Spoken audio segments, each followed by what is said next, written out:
जय सिया राम बाबा जय जय सिया राम। राम राम राम। संक्षिप्त आनंद रामायण मनोहर कांड सर्ग 6। रामलिंगत्व भद्र में देवताओं की स्थापना का विधान। भगवान श्री राम जी को प्रिय 9 वस्तुओं का वर्णन। नवरात्र में श्री राम पूजा का विशेष विधान। मास राम नवमी व्रत की उद्यापन विधि। श्री राम नवमी व्रत की मनोरम कथा। पूर्व के अध्यायों में विशिष्ट श्री राम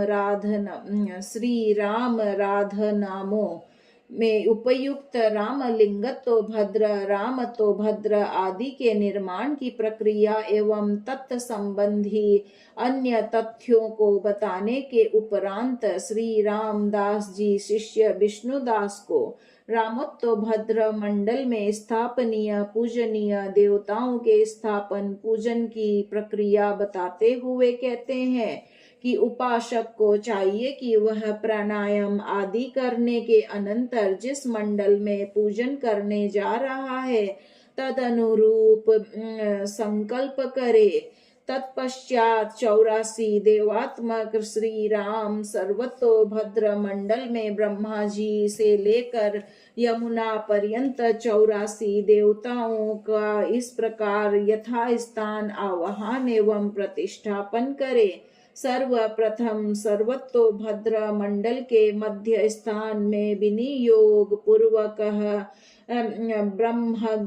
ब्रह्मज्ञानम मंत्र पढ़कर ब्रह्मणे नमः ब्रह्माणमावाहयामि कहता हुआ ब्रह्मा जी का आह्वान करे। तत्पश्चात उत्तर दिग्वर्ती वापी के प्रांत भाग में आप्यायस्व मंत्र पढ़कर सोमाय नमः सोममावाहयामि कहता हुआ सोम का आह्वान करे। फिर ईशान कोण में खंडेन्दु स्थान पर तमीशानम जगत मंत्र पढ़कर ईशानाय नमः ईशानमावाहयामि कहता हुआ ईशान का आह्वान करे।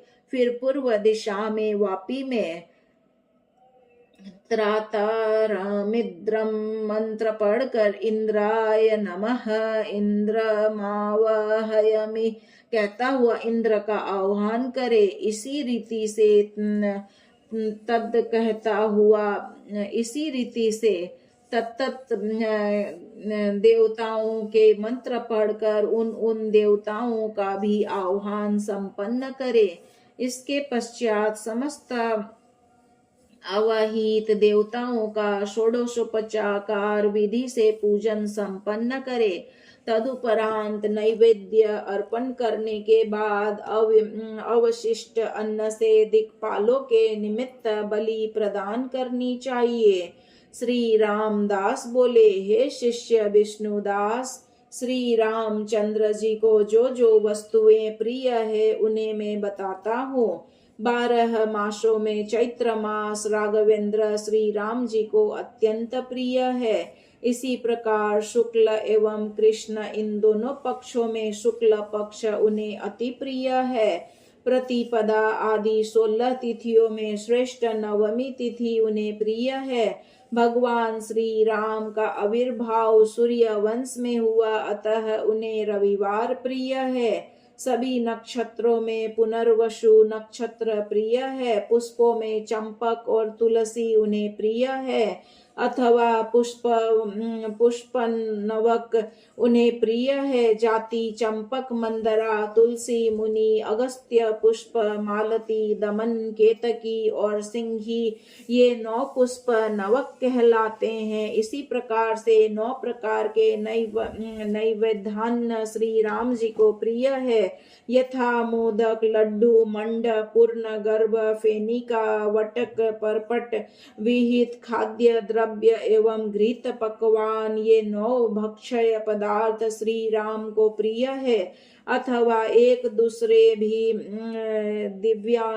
दिव्यान से निर्मित शुभ नव को मैं बताता हूँ। मोदक, लड्डू, मंड, वटक, फेनी का वरान्न, ओदन, साग तथा पायस, आम, जम्बू, कपिथ्य, बीज, पूर, बिजोरा, नींबू, दंडिम, खजूर, नारियल, केला तथा कटहल, ये 9 फल श्री राम जी को अत्यंत प्रिय है।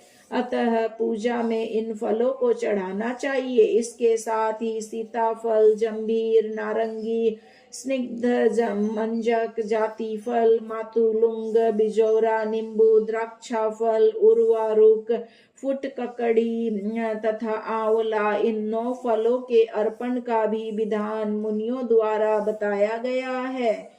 9 वस्तुओं से समन्वित तांबुल श्री राम जी को अर्पण किया जाना चाहिए। पान का पत्ता, सुपारी, कत्था, चूना, जायपत्र, लौंग, जायफल, वारंगक तथा इलायची, 9 प्रकार के रजोपकार श्री राम जी को अर्पित करने चाहिए। छत्र, सिंहासन, यान, चामर, व्यंजन, पान पत्र, तांबुल दान, उगल दान तथा वस्त्र पेटिका, ये राजाओं के द्वारा अर्पित 9 उपचार कहे गए हैं। 9 प्रकार की उपभोग सामग्री को भी श्री राम जी की पूजा में उन्हें अर्पण करना चाहिए। चंदन, पुष्पमाला, इत्र आदि नाना प्रकार के सुगंधित द्रव्य, विविध फल, अवंतंस, सुगंधित उत्तम बेल, तांबूर, कस्तूरी तथा लाल अक्षत, इन 9 भोग्य पदार्थों को श्री राम जी को अर्पित करना चाहिए। इसी प्रकार से 9 उपचारों से समन्वित सैया भी रामचंद्र जी को अर्पित करनी चाहिए। पर्यक, तुलिका, बितान, उपबरहन, दर्पण, दीपक, प्रावरण तथा व्यंजन, ये सैया के 9 शुभ उपचार बताए गए हैं। ऐसे ही अत्यंत श्रेष्ठ 9 प्रकार के वस्त्र भी पूजा में श्री राम जी को प्रदान करने चाहिए। श्री रामदास कहते हैं, हे द्विज विष्णुदास, पीताम्बर, उत्तरीय वस्त्र, पगड़ी, कंचुकी, पगड़ी के ऊपर का वस्त्र, कटिबंध वस्त्र, मुख पोंछने के लिए वस्त्र, गोद में रखने के लिए तिकोना वस्त्र तथा दुपट्टा, ये 9 प्रकार के दिव्य वस्त्र है। श्री राम जी को 9 प्रकार के दिव्य अलंकारों को भी समर्पित करना चाहिए। दोनों कानों के 2 कुंडल, हाथों के लिए 2 कंकण माला, 2 केयूर, 2 नुपुर, पदक, कटी, सूत्र, श्रृंखला तथा मुद्रिका, ये 9 प्रकार के अलंकार है। इन्हें श्री राम जी की पूजा में उन्हें भक्ति पूर्वक अर्पित करना चाहिए। हे शिष्य विष्णुदास, इस प्रकार से मैंने तुम्हें श्री राम जी को प्रिय लगने वाले श्रेष्ठ नवकों को बताया। 9 की संख्या में चढ़ाए जाने वाले पदार्थों का ही मैंने मुख्य रूप से वर्णन किया है। इनके अतिरिक्त भी हजारों की संख्या में जो जो वस्तुएं हैं, उन्हें श्री राम जी की पूजा में श्रद्धा भक्ति पूर्वक अर्पित करना चाहिए। मनुष्यों को प्रतिदिन 3 कालों में भगवान श्री राम की पूजा करनी चाहिए। अपनी धन संपदा के अनुसार पूजा करनी चाहिए। पूजा में धन की कृपणता न करे। प्रतिपदा तिथि से लेकर नवमी तिथि पर्यंत प्रत्येक दिन विशेष विधि से विधान के साथ समारोह पूर्वक श्री राम जी का पूजन करना चाहिए। विविध प्रकार के मंडपों आदि का निर्माण कर उसमें रघुनंदन श्री राम की प्रतिमा का यथाविधि पूजन कर उनके समक्ष 9 दिनों तक प्रत्येक दिन श्री आनंद रामायण का पाठ करना चाहिए। किसी श्रेष्ठ वाहन में राम नवमी के दिन श्री राम जी की पूजित उस प्रतिमा को विराजमान कर तुरही आदि वाद्यों की मंगल ध्वनि के साथ ध्वजा, पताका आदि ध्वजा पताका के साथ तथा दुंदुभियों के घोष के साथ श्री राम तीर्थ में ले जाए और वहां पर अत्यंत पुण्य प्रदान करने वाले रुद्र सूक्तों, पुरुष सूक्त, श्री सूक्त तथा विष्णु सूक्त आदि के साथ ही अन्य मांगलिक वैदिक मंत्रों के द्वारा श्री राम जी की प्रतिमा का अभिषेक करना चाहिए। तदंतर विस्तार से विविध उपचारों के द्वारा उनका पूजन कर घर में ले आना चाहिए। तदंतर स्वयं श्री हरि कीर्तन करें और अन्य गायक भक्तों द्वारा भी उनका नाम संकीर्तन आदि करवाना चाहिए। उस उत्सव में नर्तकियां भी विविध नृत्यों को प्रदर्शन करें। उस दिन स्वयं उपवास रखें, भक्ति पूर्वक ब्राह्मणों का पूजन करें और भोजन कीर्तन वाले गायक जनों को भी पूजन करें। उस दिन श्री राम कथा, गीत, नृत्य आदि का श्रवण आदि करते हुए रात्रि में जागरण करें। दशमी तिथि को प्रातः काल ही जग जाएं और स्नान आदि से निवृत्त होकर भगवान श्री राम का पूजन करें। उस दिन मध्याह्न काल में ब्राह्मणों के बीच में बैठकर श्री राम जी का पूजन करें। हे शिष्य, मैं इस विशेष पूजा के विधान को बतलाता हूँ, तुम सुनो। एक ब्राह्मण दंपति के साथ अन्य 8 ब्राह्मणों को निमंत्रित करें। अपनी गृह की भूमि को विस्तृत लंबाई चौड़ाई में गाय के गोबर से लिपवाएं और उस गोमय से उपलिप्त भूमि पर अनेक प्रकार की रंगोली बनाएं और विविध कमलों की रचना नीले, पीले आदि रंगों से करवाएं। उन सब के मध्य में एक मंगलमय सिंहासन स्थापित करें। उस सिंहासन पर बड़े बड़े सुंदर वस्त्र बिछाएं। उस पर अष्टोत्तर सहस्र या अष्टोत्तर शत मंगलमय श्री रामलिंगतो भद्र अथवा अष्टोत्तर सहस्र या अष्टोत्तर शत श्रेष्ठ रामत्तो भद्र बनाए।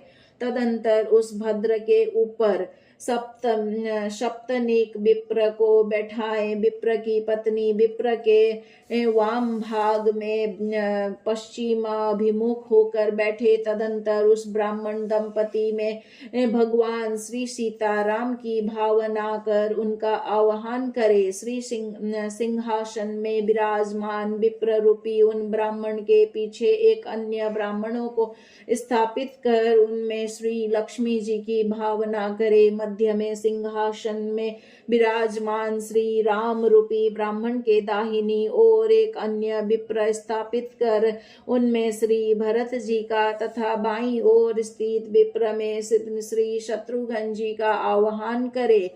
श्री राम जी के ठीक सामने एक अन्य स्थापित विप्र में अंजनी नंदन श्री हनुमान जी की भावना रखे। श्री राम रूपी विप्र वायव्य कोण आदि चारों कोनों में एक एक ब्राह्मणों को स्थापित कर उनमें सुग्रीव आदि का ध्यान करे।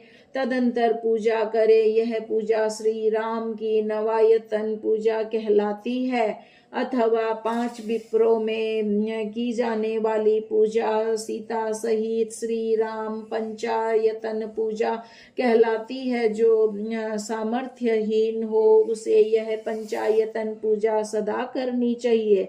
अथवा किसी सन्यासी को श्री राम जी के स्थान पर भक्ति पूर्वक बैठाना चाहिए। उस यति के वाम भाग में सुपारी से निर्मित सीता को स्थापित करना चाहिए। इस प्रकार की पूजा भली भांति संपन्न करने के अनंतर घर के भीतर किसी सुवासिनी स्त्री में देवी सीता की भावना करके उसकी विधिवत पूजा करके यथा विधि उसे भोजन कराना चाहिए। सर्वप्रथम सीताराम जी का श्रेष्ठ पूजन करने के अनंतर विविध प्रकार के उपचारों से अन्य आयतन देवों के रूप में प्रतिष्ठित ब्राह्मणों का पूजन करना चाहिए। श्री लक्ष्मण आदि का 16 उपचारों से स्थापित क्रम से पूजन करना चाहिए अथवा एकतंत्र से श्री राम का पूजन करना चाहिए। सर्वप्रथम पंचायतन देवों के रूप स्थापित ब्राह्मणों का आह्वान करके उन्हें उत्तम आसन प्रदान करना चाहिए। तदंतर सभी का पृथक पृथक पाद प्रक्षालन करना चाहिए। जब श्री राम के रूप में किसी सन्यासी का आह्वान किया हो, वहां विद्वान पुरुष को चाहिए कि उसका प्रक्षालित पादोदक कहीं अलग स्थान पर रख दे। पाद प्रक्षालन के अनंतर सभी को पृथक पृथक उत्तम चंदन आदि से निर्मित अर्घ्य जल प्रदान करे। तदंतर आचमन के लिए जल देकर स्नान के लिए जल अर्पित करे। स्नान के अनंतर वस्त्र अर्पित करे और फिर विविध प्रकार के अलंकारों को प्रदान करे। तदंतर यज्ञोपवीत और फिर उत्तम गंध अर्पित करे। इसके पश्चात सभी को रक्त अक्षत चढ़ाएं तथा उत्तमोत्तम पुष्प मालाओं को चढ़ाएं। इसके पश्चात मांगलिक वस्तुओं को और फिर छत्र चामर व्यंजन तथा तुनीर अर्पित करें। इसके पश्चात सभी को बाण तथा धनुष पृथक पृथक प्रदान करे। इसके पश्चात इत्र आदि नाना प्रकार के सुगंधित द्रव्य और भोग्य पदार्थों को अर्पित करे। इसके पश्चात धूप समर्पित करे, दीप दिखाएं तथा नैवेद्य निवेदित करें। यदि पकवान नैवेद्य आदि न हो तो शर्करा आदि को ही नैवेद्य के रूप में अर्पित करे। तदंतर विविध प्रकार के फलों को प्रदान करे और फिर उत्तम तांबूल निवेदित करें। इसके पश्चात दक्षिणा चढ़ाएं और अत्यंत उज्जवल दर्पण दिखाएं। फिर आरती उतारें और मंत्र पुष्पांजलि प्रदान करें। इसके पश्चात प्रदक्षिणा करें और भगवान को प्रणाम करें। तदंतर नृत्य गीत भजन नाम संकीर्तन आदि करें और फिर श्री राम जी के समक्ष जो जो भी भक्तजन उपस्थित हो वे सभी दोनों हाथों को जोड़कर खड़े होकर निम्न मंत्रों द्वारा उनकी प्रार्थना करें। जिनके वाम भाग में भूमिसुता देवी सीता विराजमान है, ठीक सामने हनुमान जी बैठे हुए हैं, जिनके ठीक पीछे सुमित्रा पुत्र श्री लक्ष्मण जी स्थित है और दोनों पार्श्व भागों में श्री शत्रुघ्न तथा श्री भरत जी खड़े हैं, जिनके वायव्य आदि चारों कोनों में क्रमशः वानरराज सुग्रीव विभीषण तारा पुत्र युवराज अंगद तथा जामवान स्थित और इन सभी के मध्य में विराजमान नील कमल के समान कोमल दीप्ति से संपन्न श्यामल भगवान श्री राम का मैं भजन करता हूँ। भगवान श्री राम ने दशानन रावण का वध करने के अनंतर ब्राह्मण मुनि कुंभोदर के वचनों का आदर करने के लिए तीर्थ यात्रा संपन्न की और अनेक प्रकार के अस्त्र यज्ञों को संपन्न किया। तदंतर विविध प्रकार के सुखों का भोग किया और पाताल लोक को जाती हुई देवी सीता को वापस लाया। तदंतर कुश आदि पुत्रों को विवाह करके वधुओं को प्राप्त किया और फिर पृथ्वी मंडल के समस्त राजाओं पर विजय प्राप्त की। तदंतर अपनी समस्त प्रजा को विविध प्रकार के उपदेश प्रदान किए और फिर हस्तिनापुर के समीप उन्होंने गंगा जी के तट पर अपने धाम को प्रस्थान किया। 9 कांडों में प्रतिपाद्य विषय का वर्णन करने वाले इस श्लोक का भगवान श्री हरि के समक्ष पाठ करने के अनंतर उनसे क्षमा प्रार्थना करें और पूजा को निम्न मंत्र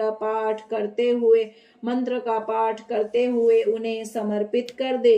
हे प्रभु, मैंने इस मास व्रत में श्री राम नवमी को तथा नवरात्र में जो आपका पूजन किया है, आनंद रामायण का पारायण किया है, वह सब आपको समर्पित हो। हे देव, आप मुझ पर प्रसन्न होइए। श्री राम नवमी के दिन 9 ब्राह्मणों में भावना रूप जो यह नवायतन पूजा मैंने की है, हे राम, वह भी आपको समर्पित है। मैंने यथाशक्ति जो भी पूजा की है उसे आप स्वीकार करें। इस प्रकार से पूजा आदि समस्त कृत्यों को भगवान को समर्पित कर उन सभी ब्राह्मणों को बैठाकर यथाविधि श्रद्धा से भोजन कराएं, उन्हें तांबूल एवं दक्षिणा प्रदान करें, तदंतर उन्हें विदा करें। तदुपरांत ब्राह्मणों के चरणोदक, यतियों के पादोदक और देवों के चरणामृत को ग्रहण करके अपने मित्रों एवं बंधु बांधवों के साथ स्वयं भी भोजन ग्रहण करें। यतियों के साथ तथा ब्राह्मणों को ब्रह्म सूत्र आदि जो कुछ समर्पित किया है अपने गुरु को भी वह सब प्रदान करे। श्री रामदास बोले, हे शिष्य विष्णुदास, प्रत्येक पक्ष में इस प्रकार से श्री राम जी का पूजन करें अथवा केवल शुक्ल पक्ष में इस पूजन को करें। श्री राम के भक्त जनों को प्रत्येक मास में इस व्रत पूजन को अवश्य करना चाहिए। हे शिष्य, इस प्रकार से मैंने मास व्रत का तुम्हारे समक्ष वर्णन किया।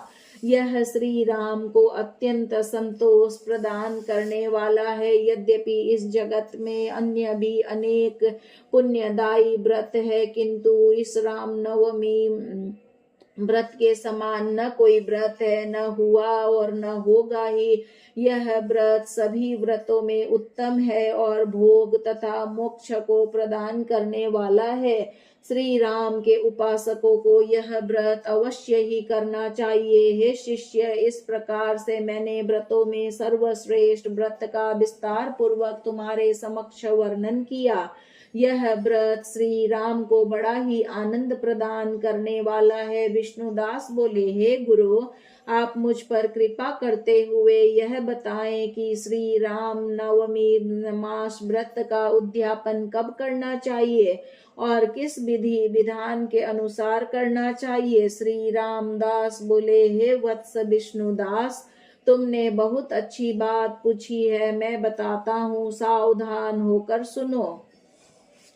इस श्रेष्ठ मास नवमी व्रत को 9 वर्षों तक निरंतर करना चाहिए और फिर चैत्र मास के आने पर श्री राम की जन्मतिथि श्री राम नवमी को इस व्रत का उद्यापन करना चाहिए। उस नवमी के दिन उपवास करके अधिवासन करना चाहिए। घर में वृंदावन, तुलसी उद्यान में, गौशाला और किसी देवालय आदि पवित्र स्थान में गोमय से अथवा चंदन आदि द्रव्यों से भूमि का समार्जन करना चाहिए। तदंतर उस समार्जित लिपि हुई शुद्ध भूमि के ऊपर पत्थर आदि के चूर्ण से अनेक प्रकार के कमलों तथा मांगलिक चिन्हों, स्वास्तिक आदि की रचना करें और फिर उन्हें नीले, पीले आदि रंगों से सुंदर ढंग से सुसज्जित करे। तदंतर उसके ऊपर किसी पत्र आदि को स्थापित कर उसके ऊपर पूर्व में बताए गए राम भद्रों में से किसी एक भद्र की संरचना कर आसन के रूप में उसे स्थापित करे। उसे बताए गए नाना प्रकार के रंगों से चित्रित करें और उसके ऊपर अत्यंत सुंदर चित्र विचित्र रंगों वाला एक विशाल मंडप बनाए। उस मंडप के चारों दिशाओं में 4 द्वार बनाए और कदली के स्तंभों तथा इक्षु के दंडों से तोरण द्वार बनाए। विविध प्रकार की घंटाओं, मधुर ध्वनि करने वाली किंकिनियों से मंडप को सुसज्जित करे। उज्ज्वल प्रकाशमान सुंदर चित्र विचित्र दर्पणों से चित्रित करे। अत्यंत सुंदर ध्वजा पताकाओं एवं मोतियों की मालाओं से अलंकृत करे। तदंतर स्थापित उस राम भद्र रूपी रथ के मध्य में जल से परिपूर्ण कलश को स्थापित कर उस कलश के ऊपर ताम्र पत्र नवायतन से चिन्हित सीता समेत श्री राम मूर्ति का पूजन करे। उस रात्रि में अत्यंत समारोह पूर्वक उत्सव मनाए। श्री राम की मूर्ति 9 पल सुवर्ण की बनानी चाहिए और देवी सीता की प्रतिमा 8 पल सुवर्ण की होनी चाहिए। नवायतन के अन्य देवों श्री लक्ष्मण आदि की प्रतिमा चांदी की 5-5 पल की बनानी चाहिए। यदि सामर्थ्य न हो तो बताए गए मान के आधे मान की अथवा उसके भी आधे परिमाण की बनानी चाहिए अथवा उससे भी आधे और उससे भी आधे परिमाण की बनाए, किंतु धन की कृपणता न करे। इस श्री राम नवमी नवायतन की पूजा 16 उपचारों से करनी चाहिए और रात्रि में हरि नाम संकीर्तन आदि करते हुए जागरण करना चाहिए। नवमी को इस प्रकार समारोह पूर्वक पूजा संपन्न कर दशमी के दिन प्रातः काल उठ जाएं और स्नान आदि से निवृत्त होकर श्री राम का यथा विधि पूजन कर श्री राम मंत्र के द्वारा 9000 आहुति देकर हवन करे। हवन तिल आदि से मिश्रित शाकल्य से अथवा खीर से अथवा 9 अन्नों से मिश्रण से करे। तदंतर 9000 आहुतियों से दशांशक द्वारा दूध से तर्पण करे। उसके भी दशांशक से मार्जन और मार्जन के दशांशक से ब्राह्मण भोजन कराए। तत्पश्चात वस्त्र यज्ञोपवीत चित्रासन उत्तरीय वस्त्र मुकुट झारी 9 प्रकार के अन्नों से भरा हुआ कांसे का पात्र भोजन के लिए उस 9 अन्नों से परिपूर्ण कांस्यं पात्र के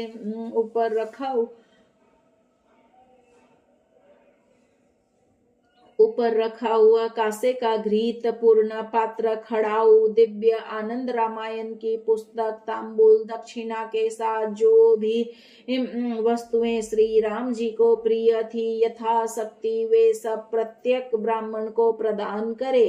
तदंतर गुरु की भली भांति पूजा करें और उन्हें बार बार प्रणाम करें और उस संपूर्ण पूजा सामग्री को दक्षिणा सहित गुरु को निवेदित करे। उन्हें बार बार प्रणाम करे और उनसे इस प्रकार प्रार्थना करे, हे गुरु, प्रत्येक मास में मैंने उद्यापन के साथ 9 वर्ष पर्यंत जो राम नवमी व्रत किया है उसे राघवेंद्र श्री राम प्रसन्न हो। आगे भी जब तक मैं जीवित रहूंगा श्री राम जी की प्रसन्नता के लिए व्रतों में सर्वश्रेष्ठ इस व्रत को करता रहूंगा।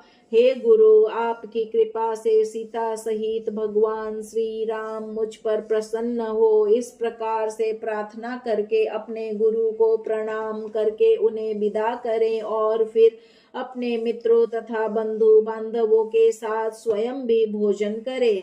इस प्रकार से व्रत का उद्यापन करने के अनंतर आगे भी प्रत्येक मास में श्री राम जी के इस राम नवमी व्रत को निरंतर करता रहे। मनुष्यों को चाहिए कि इस व्रत का त्याग कभी ना करे। विद्वानों ने जिस प्रकार से प्रत्येक एकादशी व्रत को नित्य बताया है उसी प्रकार से मास राम नवमी व्रत को भी नित्य कहा गया है। यदि सामर्थ्य ना हो तो अपनी शक्ति के अनुसार व्रत का उद्यापन करे। इस जगत में मनुष्यों को चाहिए कि वे प्रत्येक मास की शुक्ल नवमी तिथि को उपवास रखे। हे शिष्य विष्णुदास, तुमने जिस प्रकार मुझसे पूछा था वह सब मैंने तुम्हें बता दिया है, अतः आगे तुम्हारी और क्या सुनने की इच्छा है वह कहो, मैं तुम्हें बताता हूँ। विष्णुदास बोले, हे गुरु, आपने मुझे बताया कि प्रत्येक मास में श्री राम जी के इस राम नवमी व्रत को करना चाहिए, तो फिर मुझ पर कृपा करके विस्तार पूर्वक ये बताइए कि सर्वप्रथम इस व्रत को किसने किया था और फिर इस व्रत के प्रभाव से किसे सिद्धि प्राप्त हुई। मैं और भी दूसरी बात आपसे पूछना चाहता हूँ कि यदि कोई मनुष्य आसक्त हो तो वह इस महान व्रत को किस प्रकार करे, इसे भी आप बताने की कृपा करें। श्री रामदास बोले, हे शिष्य, तुमने बहुत अच्छी बात पूछी है, अतः तुम सावधान मन से सुनो। राम नवमी व्रत की कथा पूर्व काल की बात है। केरल देश में एक ब्राह्मण निवास करते थे। वे सदा राम भक्ति में परायण रहते थे। निर्धन होने के कारण उनका विवाह नहीं हो सका। उनके पास रहने के लिए न तो साधन संपन्न एवं उपयुक्त घर ही था और न उनके माता पिता ही जीवित थे, किंतु उन दरिद्र ब्राह्मण ने एक नियम ले रखा था। उसके विषय में तुम सुनो। वे नित्य प्रातःकाली उठकर कृतमाला नदी के जल में स्नान करके नदी के उस बालुका रूप तट पर बालुका की 9 वेदियां बनाते थे। 9 वेदियों के मध्य वाली वेदी पर वे पत्ते में बनाए गए श्री रामलिंगत्म श्रेष्ठ आसन को स्थापित कर उसके ऊपर धातु के द्वारा निर्मित सीता सहित रघुनंदन श्री राम की प्रतिमा को स्थापित करते थे और 8 दिशाओं में बनाई गई 8 वेदिकाओं पर वृक्ष के पत्तों का आसन बिछाकर उन पर श्री राम जी के चारों ओर श्री लक्ष्मण, भरत, शत्रुघ्न और हनुमान, सुग्रीव आदि 8 नवायतन देवों की प्रतिमा को स्थापित करते थे। इसके पश्चात वे कमल नयन श्री राम को संबोधित करते हुए कहते थे, हे प्रभु, शौचादि आवश्यक नित्य कर्मों को संपन्न करने के लिए आप शीघ्र ही चले। ऐसा कहकर वे रघुनंदन श्री राम की प्रतिमा को उठाकर अपनी पीठ में रख लेते थे और कुछ दूर जाकर किसी एकांत स्थान में वृक्ष की झाड़ियों के पास घास वाली भूमि पर उन्हें बैठा देते थे और उनके समीप एक जल से भरा पात्र तथा मिट्टी भी शौच आदि की स्वच्छता के लिए रख देते थे। फिर शीघ्र ही वहां से कुछ दूर जाकर कुछ क्षणों के लिए वहां पर रुक जाते थे। कुछ समय पश्चात वे श्री राम की प्रतिमा के समक्ष जाते और उस प्रतिमा का मृत्तिका से पाद प्रक्षालन आदि स्वयं अपने हाथों से करते थे। तदंतर वे श्री राम को दूसरे पात्र में स्थित जल के द्वारा आचमन कराते थे। फिर श्रद्धा से दंत काष्ठ के द्वारा उन्हें दातोन कराते थे और फिर पहले किंचित गर्म जल से कुल्ला करवाते थे, पुनः शीतल जल से आचमन के लिए प्रदान करते थे। वस्त्र के द्वारा उनका मुख पोंछते थे और हाथ पैर भी वस्त्र से पोंछते थे। पुनः श्री राम की प्रतिमा को पीठ में उठाकर बड़ी ही विनम्रता से धीरे धीरे वापस आकर पुनः बालुकामय वेदी में पूर्व स्थान में स्थापित कर देते थे। इसी प्रकार वे देवी सीता, लक्ष्मण, भरत, लवणासुर का वध करने वाले शत्रुघ्न एवं सुग्रीव आदि सभी को भी पृथक पृथक एकांत स्थान में ले जाकर शौचादि आवश्यक कृत्यों को संपन्न कराते थे। फिर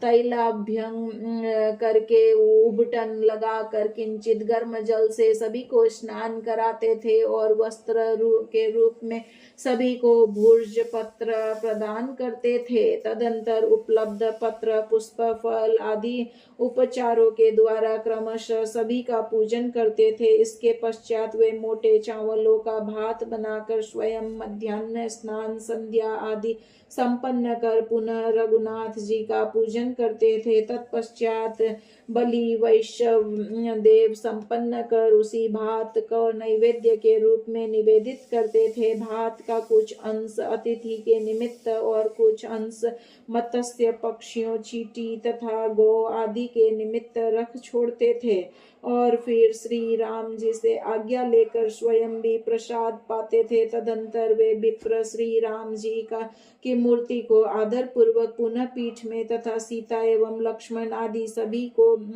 और समस्त पूजा की सामग्री को आदर पूर्वक एक पेटी के भीतर रखकर उस पेटिका को अपने बगल में दबाकर वहां से धीरे धीरे चल पड़ते थे। किसी उपवन आदि में पहुंचकर वे श्री राम को संबोधित करके कहते थे, हे कमल नयन, हे राम, आप सीता के साथ इस वन उपवन आदि की शोभा को देखिए और यहाँ विचरण करने वाले विविध पक्षियों तथा मृग आदि के कौतुकों को भी आप देखिए। तदंतर वे विप्र उन सभी को लेकर गांव के बाजार में पहुंचते और प्रभु श्री राम को वहां के मनोरम दृश्यों को दिखाते। वहां की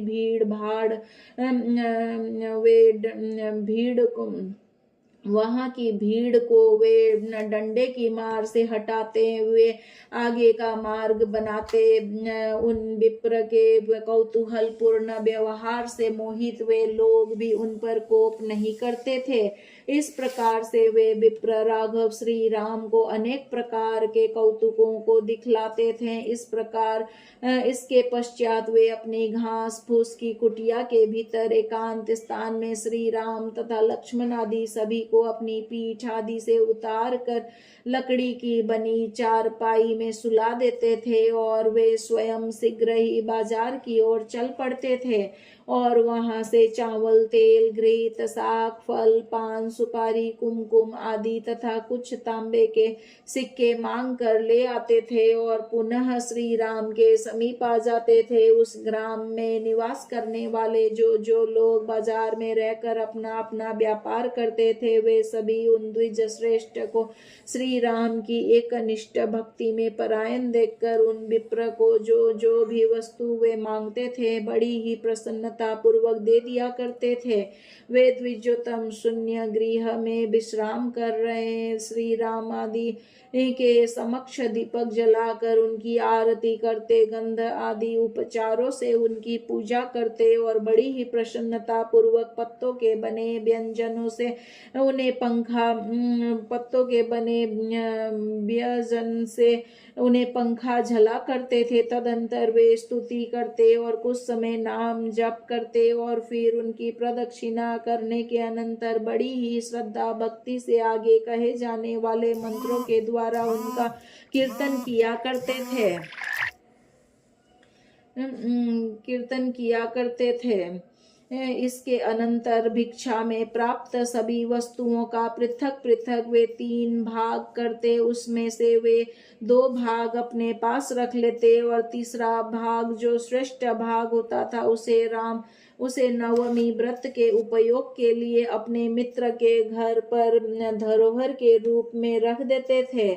इन सभी कृत्यों को संपन्न करने के अनंतर वे कुटिया के दरवाजे के मध्य भाग में शयन करते थे। पुनः प्रातः काल में उठकर स्तुति गीतों द्वारा तथा ताली आदि बजाकर प्रभु को जगाते और पूर्व की भांति पीठ पर धारण कर कृतमाला नदी के तट पर ले जाते और नित्य की भांति सभी पूजा आदि कर्मों को संपन्न करते। इस प्रकार से वे द्विज बड़े ही आदर एवं भक्ति पूर्वक नित्य नियम से प्रभु श्री राम की पूजा किया करते थे।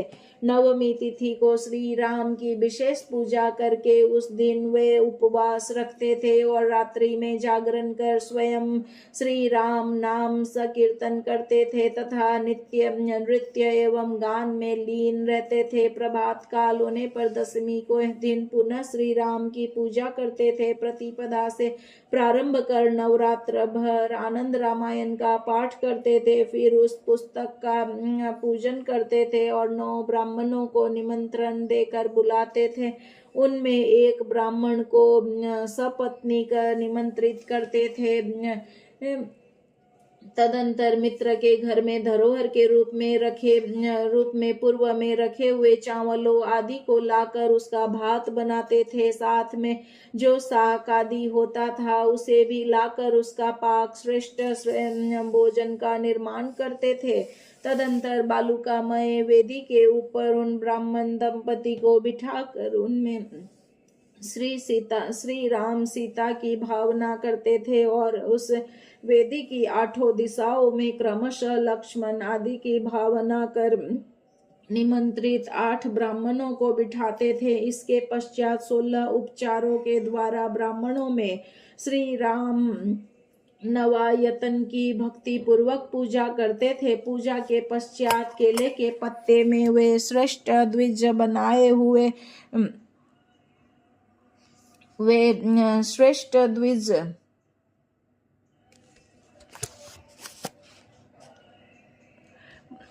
बनाए गए अन्न बड़ी ही प्रसन्नता से भोग लगाने के लिए उन्हें परोसते थे। ब्राह्मण देव की इस प्रकार की अनन्य भक्ति देखकर वे निमंत्रित ब्राह्मण बड़ी ही प्रसन्नता से भोजन ग्रहण करते थे। फिर वे उन्हें सुस्वादु तांबूल आदि देकर दक्षिणा प्रदान करते थे और प्रणाम करके उन ब्राह्मणों को विदा करते थे। तदंतर भोग से बचे हुए प्रसाद को वे स्वयं भी ग्रहण करते थे। इस इस प्रकार से वे विप्र प्रत्येक मास की नवमी तिथि को पूजा करते थे और 9 ब्राह्मणों में 10वीं के दिन नवयतन पूजा करके परायण करते थे और उन ब्राह्मणों से भक्ति पूर्वक श्री राम में अखंड भक्ति की याचना करते थे। इस प्रकार से पूजा और परायण करते हुए उन ब्राह्मण के 9 वर्ष व्यतीत हो गए। एक समय की बात है, सावन का महीना था। संयोग से उन ब्राह्मण के संग्राम में अपनी विशाल सेना के साथ कोई राजा आ पहुंचा। रात्रि का समय था। ब्राह्मण अपनी कुटिया के द्वार पर निद्रा में सोए हुए थे। उसी समय घनघोर बारिश से भीगते हुए राजा के कुछ सेवक उस ग्राम में बारिश से बचने के लिए ठौर ठिकाना ढूंढने लगे। इधर उधर भटकते हुए उन राज सेवकों को ब्राह्मण की कुटिया खाली दिखाई दी। घोड़े पर सवार तथा हाथ में शस्त्र धारण किए वे सैनिक द्विज श्रेष्ठ के द्वार पर पहुंचकर और उसके अंदर अकेले सोए हुए उन ब्राह्मण को देखकर बड़े उच्च स्वर में बोले, अरे ब्राह्मण उठो, हम लोग बाहर बारिश में भीग रहे हैं, अतः हम लोगों को ठहरने के लिए स्थान दो। इस खाली घर में कुछ समय हम लोग सुखपूर्वक ठहरेंगे। उनका इस प्रकार का वचन सुनकर ब्राह्मण घबरा उठे और बोले, श्री रामचंद्र जी सीता तथा अपने भाइयों के साथ यहाँ सोए हुए हैं, अतः आप लोगों के लिए ठहरने के लिए यहाँ स्थान नहीं है। यह मैं सत्य बात कह रहा हूँ। आप लोग दूसरे नगर में चले जाइए, वहाँ आप सबके ठहरने से बहुत से स्थान है। ब्राह्मण की यह बात सुनकर वे राजदूत पुनः बोले, यदि यहाँ राम सोए हैं तो सीता तथा अपने बंधुओं सहित वे भी बाहर निकल जाएं। हे ब्राह्मण, हमें ठौर दो। तब ब्राह्मण उनसे पुनः बोले, अरे राजसेवकों, श्री राम प्रगढ़ निद्रा में सोए हुए हैं, फिर ऐसी रात में मैं कैसे उन्हें जगाऊं। मैं आप लोगों से हाथ जोड़कर बार बार प्रार्थना करता हूं कि आप सभी किसी दूसरे स्थान पर चले जाएं। इस पर अत्यंत बारिश से भीगते हुए उन राज सेवकों ने जब उन ब्राह्मण का इस प्रकार का हट देखा तो वे उन ब्राह्मण को ताड़ित करने लगे। तब वे द्विज श्रेष्ठ बोले, अच्छा ठीक है, मैं श्री राम को बाहर करता हूँ, आप लोग यहीं पर ठहरिए। ऐसा कहकर उन ब्राह्मण ने आचमन किया और श्री राम को संबोधित कर उनसे कहने लगे, हे राम उठिए, घर के बाहर अनेक दुष्ट खड़े हैं, वे घोड़ों पर सवार है, आप उन्हें ठहरने के लिए स्थान प्रदान करें। हम लोग रात में घर से बाहर कहीं किसी दूसरे स्थान पर चले। ऐसा कहकर द्विज श्रेष्ठ ने श्री राम, सीता, हनुमान तथा लक्ष्मण आदि की प्रतिमाओं को पहले के समान अपनी पीठ पर धारण किया। वस्त्र की बड़ी सी गठरी बनाकर काख में दबा ली, बाएं हाथ में जल का घड़ा ले लिया और दाहिने हाथ में छड़ी लेकर वे द्विज श्रेष्ठ धीरे से घर के बाहर निकल पड़े।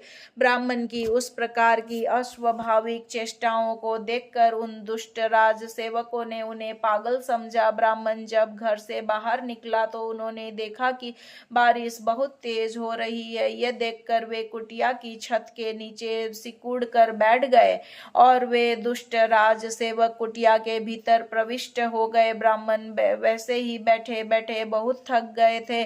तब वे अपने मन में विचार करने लगे, मैंने पुराणों की कथाओं में यह सुना था कि हनुमान जी में बहुत बल है, किंतु आज वह सब मुझे झूठा प्रतीत होता है। इन सब बातों से मुझे आज क्या लाभ। ऐसा निश्चय कर वे ब्राह्मण अत्यंत क्रुद्ध हो उठे। उन्होंने बाएं हाथ में लिए हुए जलपूर्ण घड़े को वहीं भूमि पर रख दिया और उसी बाएं हाथ से हनुमान जी की प्रतिमा की पूंछ को जोर से पकड़कर घुमाते हुए बड़े बेग से आकाश की ओर फेंका। उस समय हनुमान जी की वह धातुमयी मूर्ति आकाश में स्थिर हो गई और वह महान भय को उत्पन्न करने वाली गर्जना करने लगी। उस भीषण गर्जना को सुनकर वे सभी सैनिक भय से व्याकुल हो गए और क्षण भर में ही सब मृत्यु को प्राप्त हो गए। प्रभात काल में वहां की प्रजा अत्यंत विस्मित हो गई। उस विप्र को जीवित देखकर तथा हनुमान जी की प्रतिमा को कीचड़ में पड़ा देखकर अत्यंत आश्चर्यचकित होकर उन्होंने उन द्विजोत्तम से इस विस्मयकारी वृत्तांत के विषय में पूछा।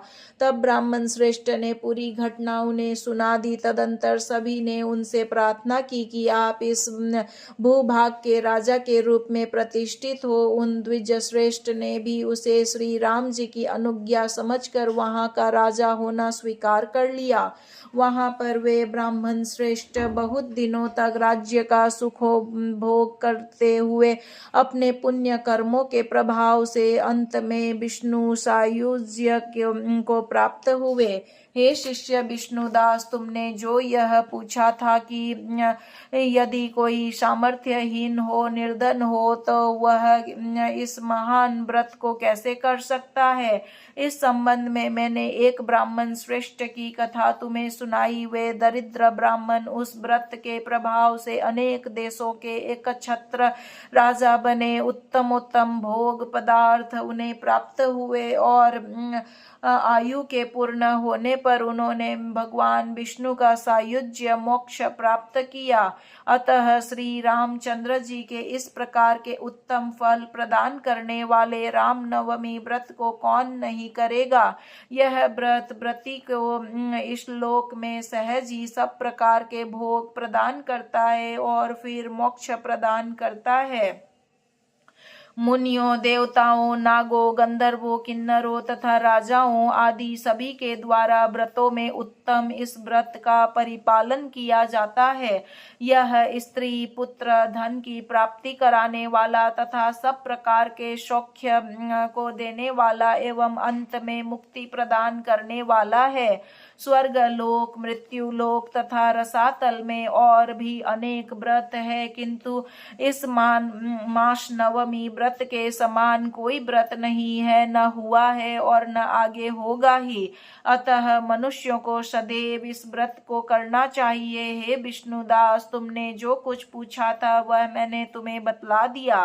अब आगे और क्या सुनने की इच्छा है, कहो, मैं बताता हूँ। सर्ग 6 यहाँ संपूर्ण हुआ। सियावर रामचंद्र की जय, पवन सुत हनुमान की जय।